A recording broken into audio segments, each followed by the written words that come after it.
Welcome back to the Empire of Dirt. Today we've got an Addison fresh air unit, and this is a bit of an odd repair, so I figured I'd film it and see what the HVAC professionals out there think about it. This unit has a crack in the case of the compressor. It's a very small hairline crack. The people who own this unit don't want to spend the money on a compressor if they don't have to. So I'm gonna take and pump this unit down and see about using some silica bronze and braze over the crack.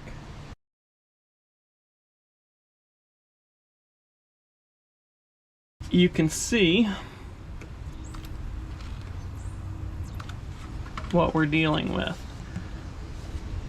So I'm gonna take, I've got a wire brush, I'm gonna go over this, clean it all up, then I'm gonna take and go over it with some sandpaper, make sure it's clean, and then take some silica bronze rod, maybe put a little bit of extra flux on it, and see if I can get a good seal on it.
I didn't want to go over that too fast and quench it, because that probably wouldn't be good for it. The last thing you saw me do, I went over this with a regular 15% silver solder, because once the brass is stuck to the steel, then the silver solder will stick to that. You could go over this with silver solder if you got it 100% clean and you had really good flux on it, but usually the silver solder won't stick to it if you've ever had to do like a king valve in a freezer or something like that. Alright, so I'm going to take and clean this up so I can see the edges and see how well it stuck and flowed in here. And I'm not going to paint it until after I pull a vacuum on it, make sure we got a good seal.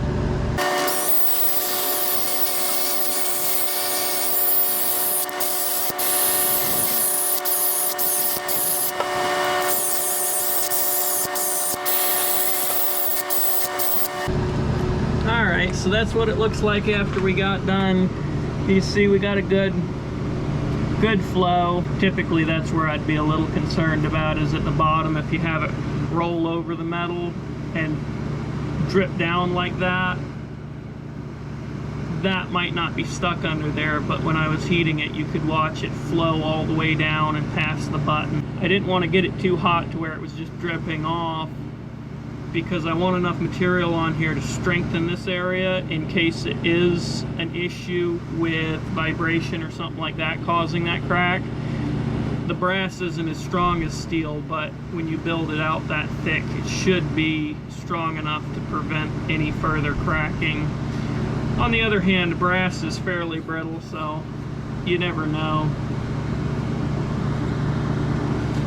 Next, we're going to take and get a vacuum pump put on this thing and get it pulled down. Alright, this looks pretty good. We're book on it is 350 microns, and we're at 167 on this one and 338 on this one. I am going to go over this with some just Rust-Oleum cold galvanizing to prevent some rust, and then I got some black to go over the top of that with, and we're going to get this painted and get this thing charged up, and that should be it.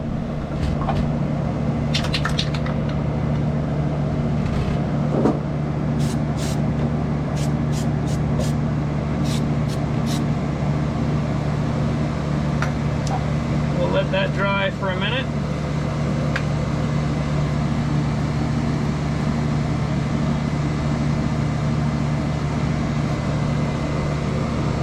Then we'll go over it with a coat of black.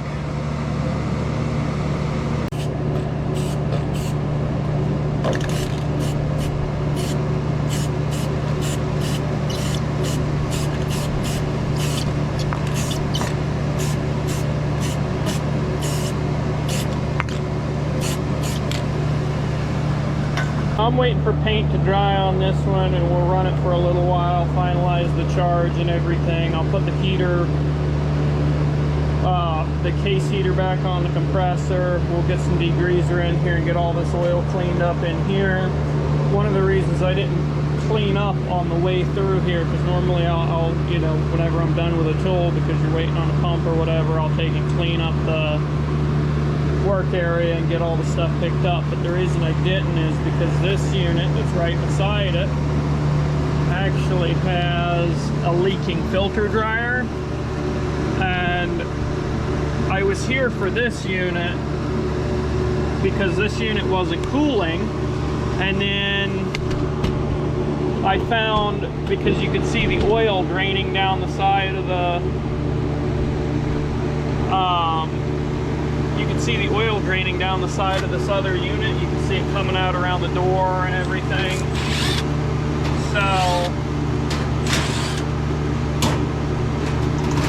I found that compressor leaking, and that's why we're doing the repair on that. And then this one, I've just got to throw a new filter dryer in it, pull a vacuum on it, and be done with it.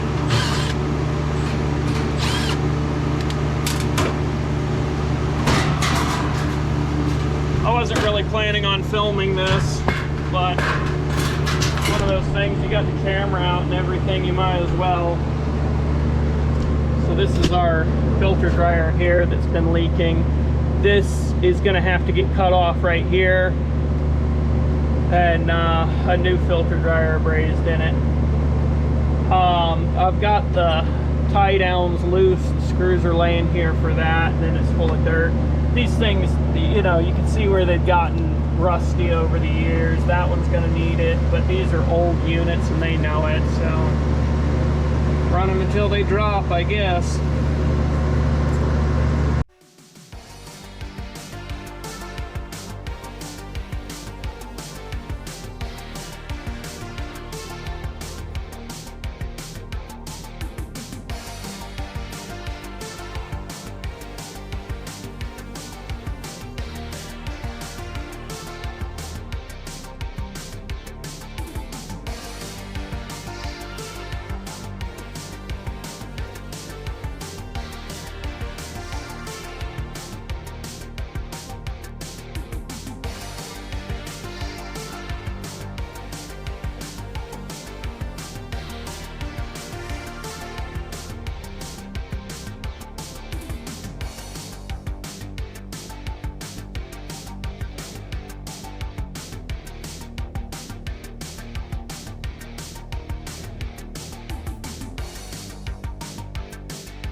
We got this down to 95 microns on this one. We got all the tie downs and everything put back in place.